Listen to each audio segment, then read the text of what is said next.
Hello, everybody, and welcome to the first AEW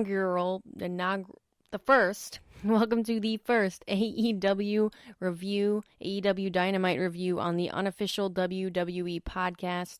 My name is Mimi Burris, and oh my gosh, what a show to get us kicked off here. I'm super excited to talk about Dynamite with you guys, and towards the end of the show, we're going to get some predictions for Revolution coming up on Sunday. So without further ado, let's jump right into it. It's about the 14 years it took me to go from undesirable to un-goddamn deniable. Oh my God! The God Almighty, the rope just came off. Let me hear it, huh? Paradigm shift. Your AEW World Champion, Kenny by God Omega. Because I'm better than you, and you know it. All right, everybody, let's get into this March 3rd edition of Dynamite, the go-home show for AEW Revolution coming up on this Sunday.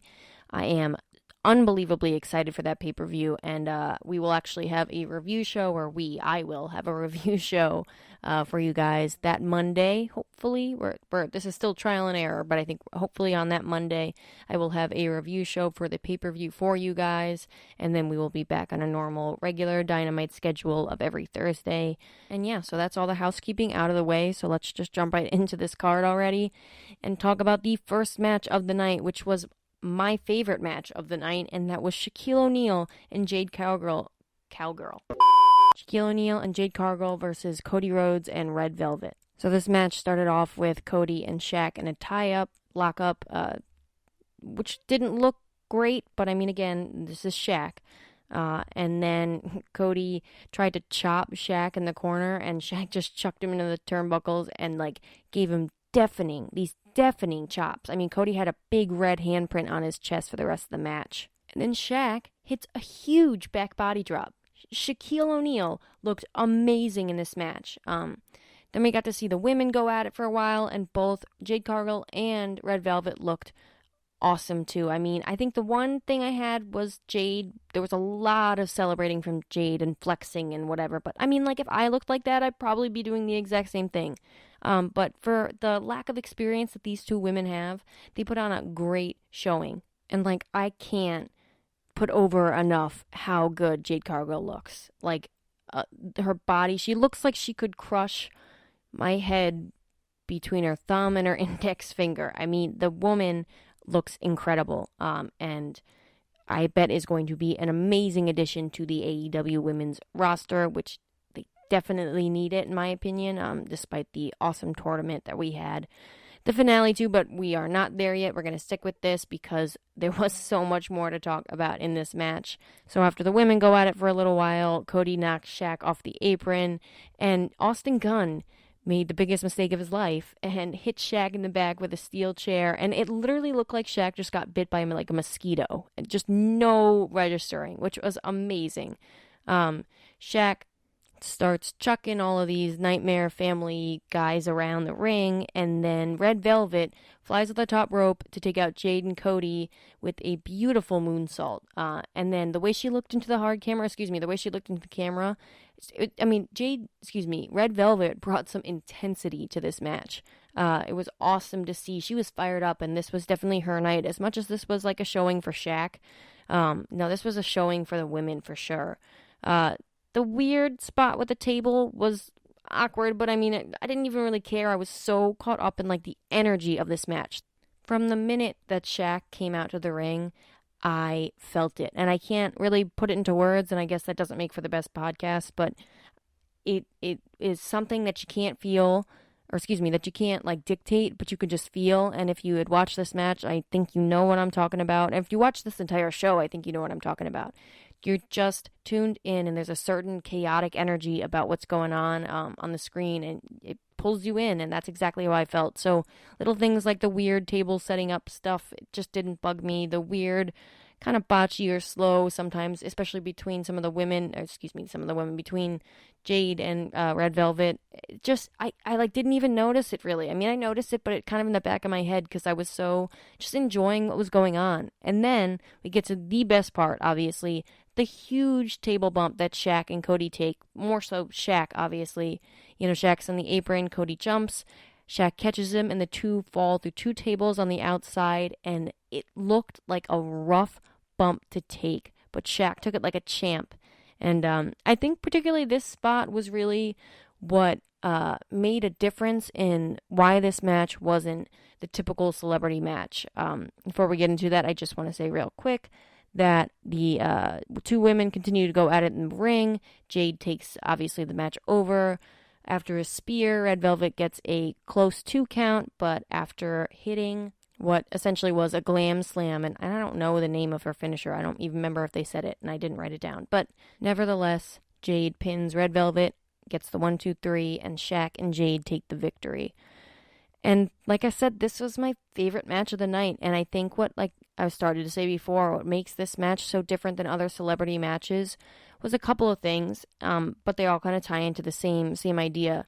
You know, leading up to this match in the last couple of weeks, there were little promo packages of like Shaq and Jade training together. One of them was in a basketball court, but didn't really make sense. But the point is that you saw that Shaq was actually training to be in a wrestling ring.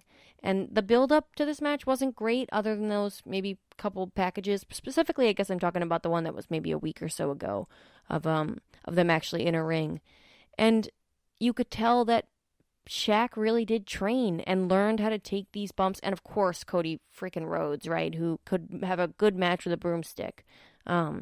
But I mean, and then Shaq takes this giant bump through the tables. Like, he sold that beautifully. And you could tell kind of Cody was like, "Are you all right? You all right?" And Cody was like, Shaq was like, "I'm good."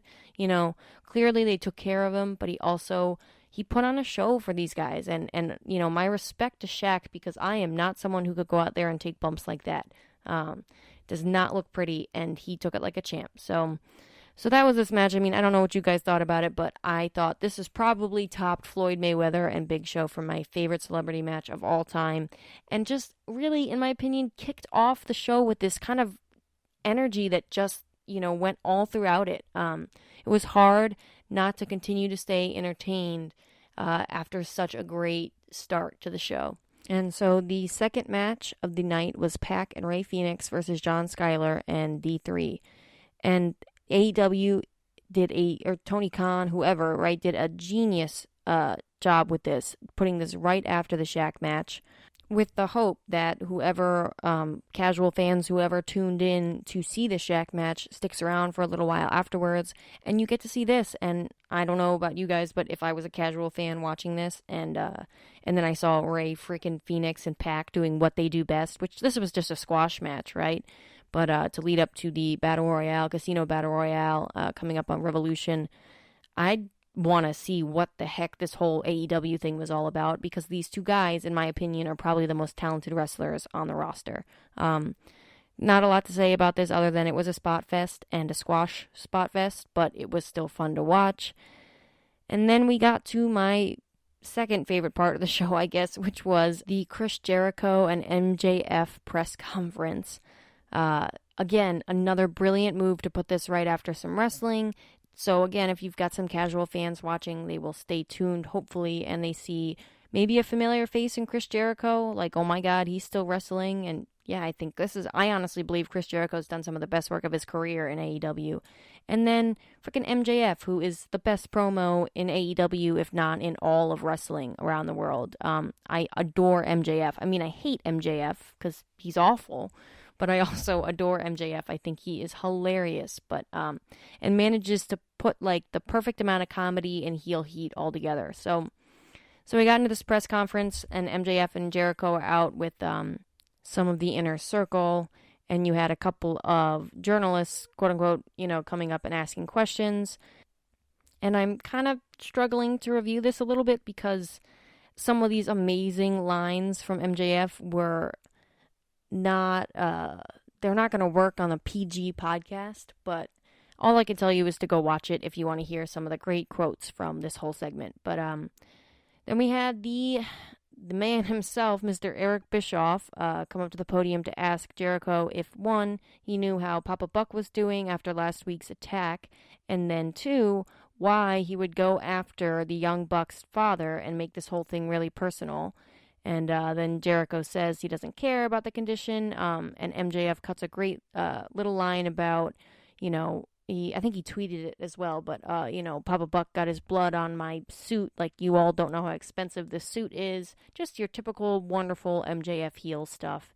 And then we have Matt Jackson and Nick Jackson come out, see Jericho. They cut a great promo on their dad, and they really, I have to say, I'm not the biggest, at least I don't love the promos from the Young Bucks, especially like a babyface Young Bucks, but these guys, put some emotion behind this, you could tell, and sold, how personal this rivalry got and how quickly it got so personal.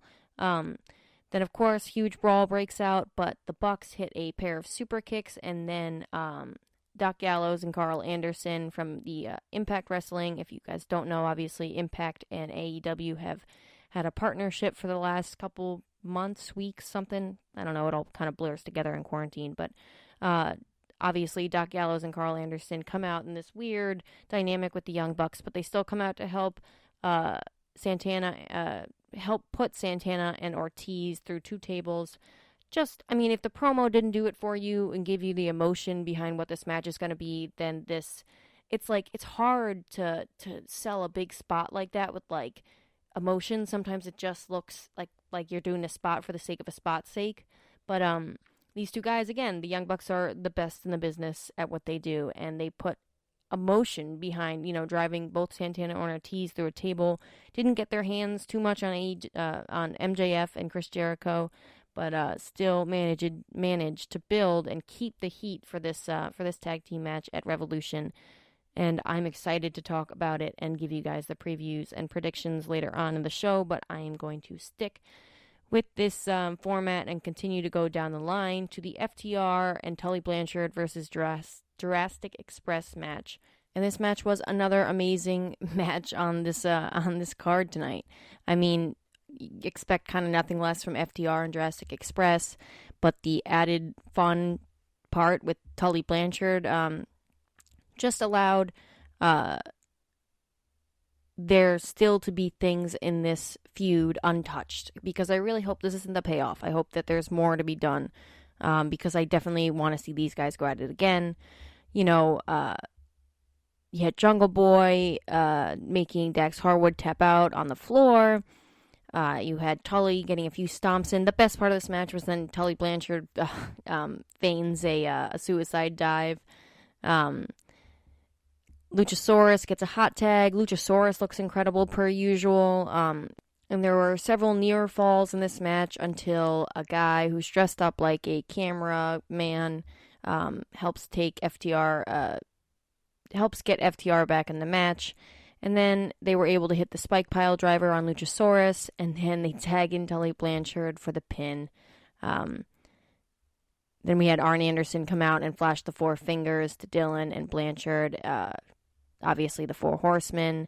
And then the Masked Man is revealed to be Shawn Spears, none other than Shawn Spears, who clearly is a part of this, stable now as well. But, yeah, I mean, this match was a good six-man tag match. AEW does it best. I'm not the biggest fan on these giant multi-man tag matches. I think it gets a little bit jumbled, but they did a great job in this match, and I think that this rivalry isn't over yet, and I hope it's not, because I would love to see more things like, I forgot to mention, Dax Wheeler hits Jungle Boy with the DDT on the hardwood floor outside of the ring. I mean, this match was great, and so more to be done in this feud, I think, and but a fun little six-man tag, and I think that's kind of all I took it as.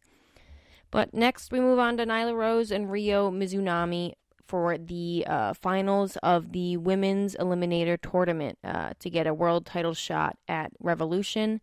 Overall, this tournament, I know you guys, obviously this is the first show, so we haven't talked about this a lot.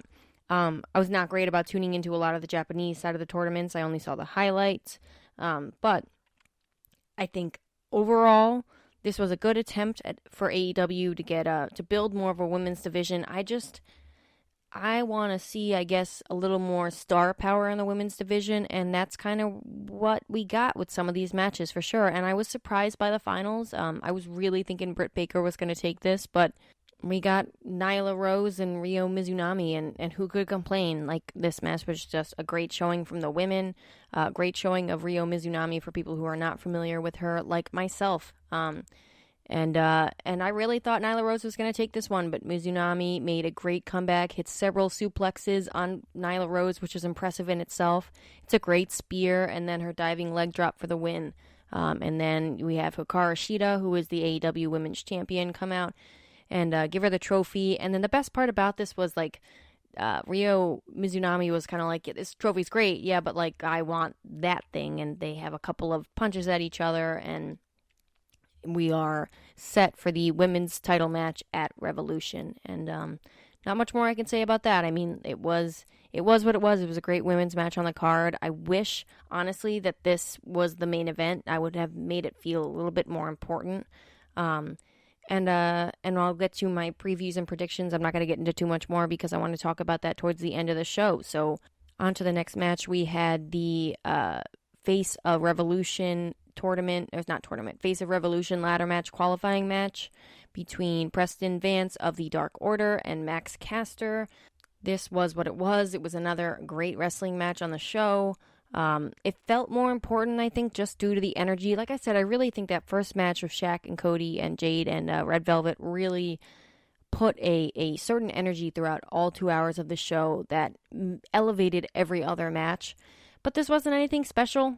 Just your solid, fundamental, great AEW TV match. Short, sweet, to the point, in my opinion, and it was good. I don't think either of these guys are gonna win the ladder match on Sunday, so I don't know.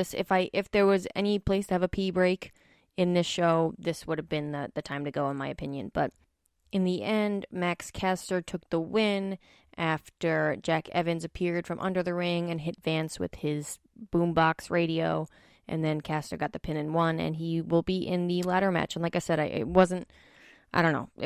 think the rap in the beginning of the match was probably the highlight of this whole thing. All right, on to the next match. We had John Silver and Adam Page versus Matt Hardy and Mark Quinn. And again, kind of another match that wasn't super exciting, but I mean, first of all, everybody loves John Silver, the most lovable guy on AEW for sure. And then Hangman Adam Page, I think, is amazing in every match he's in. And I honestly think he might have held back a little bit, and I think he is holding back a little bit because I don't think we're going to get the full Hangman Page experience, Hangman Adam Page experience until he kind of moves up in the card a little bit. But I like this story that he's got going on with the Dark Order, and the Matt Hardy thing, Big Money Matt, is kind of just another beat in the story, I guess. I'm not super thrilled about this whole thing, and I don't think the match is going to be great because I personally think that Matt Hardy is past his prime.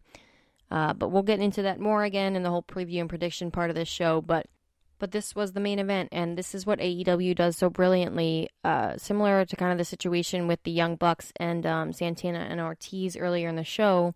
You've got all these factions and people that the fans know are teams or teammates or at least friends or whatever, and you can put them in teams or tag team matches like this, and so you don't give away the pay-per-view match, but you still get a taste of it, and that's exactly what we got. I mean, I think my favorite part of this match was when John Silver hits the back body drop, and then both him and Adam Page hit the back body drop together after, a quick reversal, and he gets to go even higher up. And like little things like that, you can see this whole Dark Order Adam Page thing storyline is slowly and slowly unfolding. And how do you not adore John Silver, who just wants to be loved by Adam Page? It's a really cute story. And so there was a great spot where Page hits a slingshot crossbody on Matt Hardy. Matt Hardy does the typical heel thing later on, refuses to tag until Page is down. But Adam Page counters the twist of fate, and John Silver drills Matt Hardy with a spear after tagging himself in. Hangman finishes off Quinn with a buckshot lariat, and gets the 1, 2, 3. And then after the match, Matt Hardy attacks him with the microphone. Great little promo from Matt Hardy hitting him with the microphone. And I think, honestly, the commentary sells this stuff all to make it seem so much rougher. But obviously then the Dark Order comes out to make the save. But they were soon joined by your typical ending show. Whenever there's a Royal Rumble, ladder match, anything, right, you've got to end the show with every other team out, and then there's just this big brawl, and they're like, well, come see us on Sunday and find out what happens. Whatever, it's your typical thing, but honestly, on this show, kind of nothing could bring me down. The highlight of the show was the Shaq match for me. Call me a mark, but I loved that match. And yeah, overall, a wonderful AEW and a super fun AEW to start our official Dynamite review here on the Unofficial WWE podcast. But with all that being said, like I said, I want to get into the preview and predictions of AEW Revolution, the pay-per-view this Sunday night. So let's go down the card. So what I'm looking at now says the pre-show match is going to be Riho and Thunder Rosa versus Britt Baker and Rebel. And I would give this one probably to Britt Baker and Rebel, just because I hope that Britt Baker continues to elevate on her way up to becoming the AEW Women's Champion, World Champion, because I think she is the best in this women's division, and just would be excited for the promos that she would cut with that. So I'm going to go with Britt Baker and Rebel. But now moving on to the main card, the Casino Tag Team Royale match. And I'm honestly struggling to call this one. I think I would probably go with, let me give you the teams. We've got John Silver and Alex Reynolds, Stu Grayson and Evil Uno, Santina and Ortiz, The Butcher and the Blade, Top Flight, Darius Martin and Dante Martin, and Private Party, Isaiah Cassidy and Mark Quinn, and then Bear Country. And so I guess my best guess is, this one's a tough one to call. I think I'm going to go with, Private Party, Isaiah Cassidy, and Mark Quinn, just because it seems like they're high on this whole new big money mat thing, and Private Party are amazing in the ring. Isaiah Cassidy and Mark Quinn are both just unbelievable athletes, and they're definitely future AEW Tag Team Champions. So that's my pick for that match. Overall, I'm excited for this. Casino Tag Team Battle Royale. Usually AEW seems to do well with these Battle Royales. They haven't done so well for the past few, in my opinion, but hopefully they will, get their stuff into shape, and this one will be great. But so I have no doubt that they are going to pull something together for this. So next up, we have the all-anticipated Miro and Kip Sabian with Penelope Ford versus Chuck Taylor and Orange Cassidy. And there is not a match I am less looking forward to on this card than this one. Just a drawn-out feud of boring, and more boring and boring stuff. Miro is just forgettable in AEW right now. And, I like Kip Sabian. I'm a Kip Sabian fan, and I think this storyline has just been just boring. And, best friends, Chuck Taylor, Orange Cassidy. I have faith in AEW that this is going to be a great match, but I just I'm not looking forward to it at all. And I assume that they're going to put Miro and Kip Sabian over, but I could be wrong. But I think Miro definitely needs it more than Orange Cassidy and Chuck Taylor do. So next we have the AEW World Tag Team Championship match between the Young Bucks and MJF and Chris Jericho. I'm really looking forward to this match, and my prediction is that Chris Jericho and MJF are going to take the belts from the Young Bucks. I think it makes the most sense, adds more fuel to the fire in this whole amazing Inner Circle storyline that's been going on. And then the Young Bucks have their whole thing going on with Anderson and Gallows, and so I don't think they would take a big hit, obviously, by losing these. And I'm just excited to see champions MJF and Chris Jericho and the promo that they would cut on Dynamite afterwards. So that's my pick for that, is MJF and Chris Jericho. And then moving on to the street fight between Brian Cage and Ricky Starks versus Sting and Darby Allin. And I totally forgot that they had a segment on Dynamite, but honestly, I'm so sick of seeing the same segment over and over and over again on Dynamite between these guys, so I'm just going to be okay with the fact that I skipped it. I'm not super excited for this match. I think Darby Allin's going to do some insane stuff and probably prove me wrong, and I think Brian Cage is a beast, and Ricky Starks is amazing too, and I'm just sick of seeing Sting wrestle at 60-some years old. I think the difference between the Tully Blanchard thing and Sting is clear here. I mean, versus what Tully Blanchard did last night and what Sting is going to be doing on a pay-per-view. I don't know. I'm also 22 and I never watched WCW, so I don't get the magic, but I'm sure a lot of people will be into the nostalgia of seeing Sting wrestle again. And I don't know if this match is going to be cinematic or not. I thought at first it might be, but it seems like Sting is okay to take some bumps, which is still uncomfortable to watch just knowing. But who knows? I think I'm going to go with Sting and Darby Allin on this. I think AEW is going to pay this off as a nice babyface victory. And then we have the AEW Women's Championship match between Hakarashida and Aew Mizunami.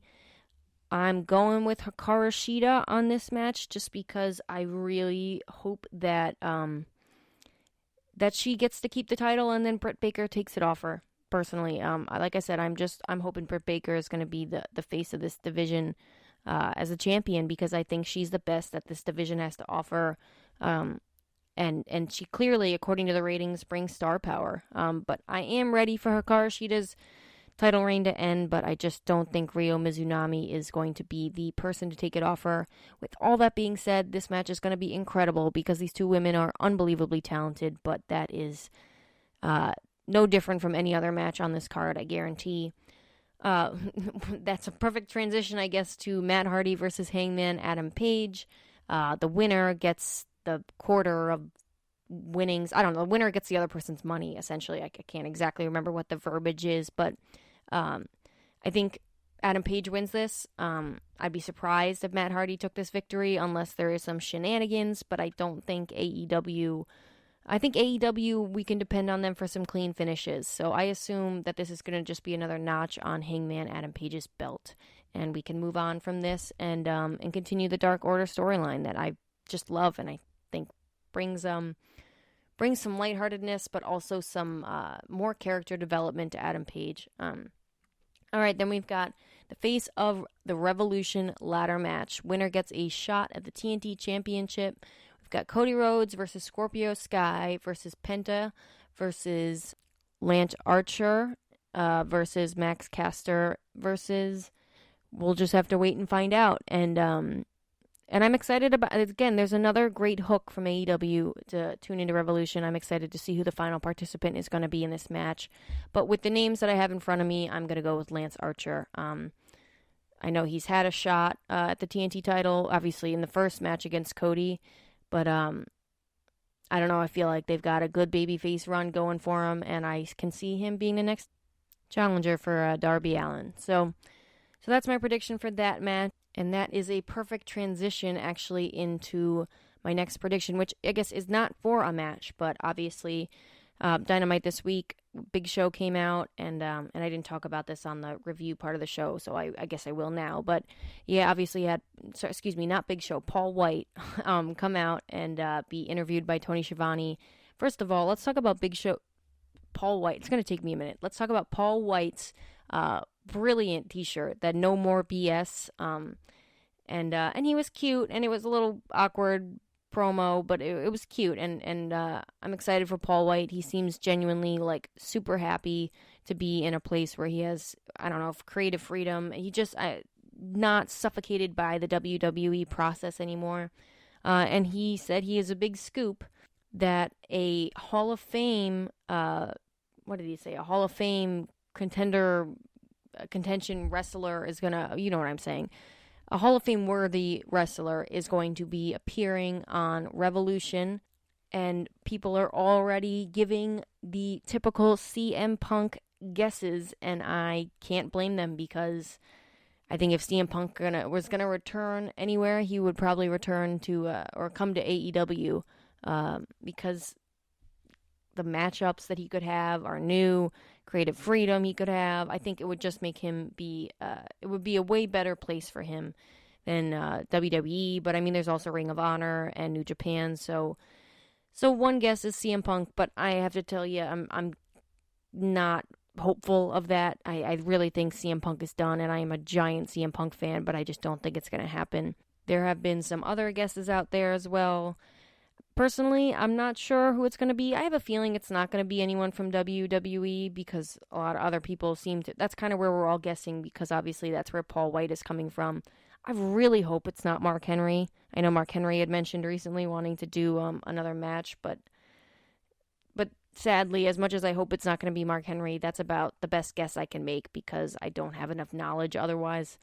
So I think it's going to be Mark Henry, and I think it's going to be a little bit of a disappointment because they kind of made a big deal of it, but I'm so sick of these, older guys coming in. Every now and then it's okay, and if they book them correctly, which AEW usually does, it's fine, but I don't know, I want to see the young new guys and the talented new guys get more of a spotlight, and so bring me someone who's going to excite me in the ring, and Sting doesn't really do that for me. Tully Blanchard was cute.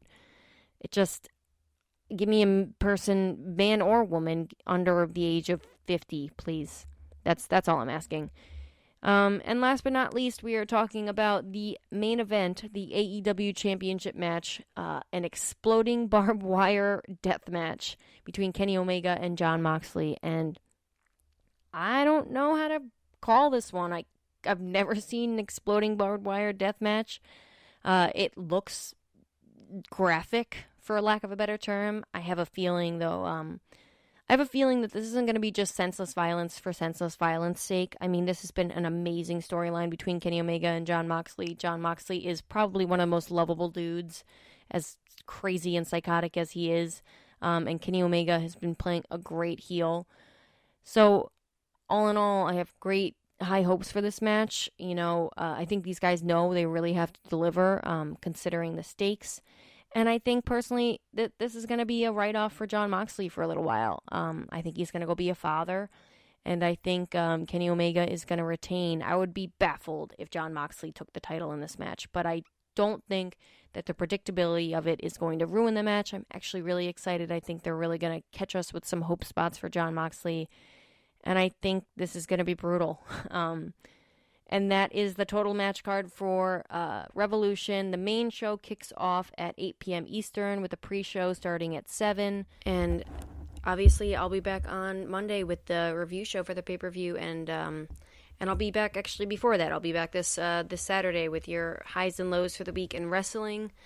It's not even that late, guys, but I'm just knackered for the day. So that's all for me. If you want to send me your thoughts, comments, constructive criticism, opinions on the show, on AEW Dynamite, on the highs and lows, whatever you want to do, send me your thoughts at mimi.real,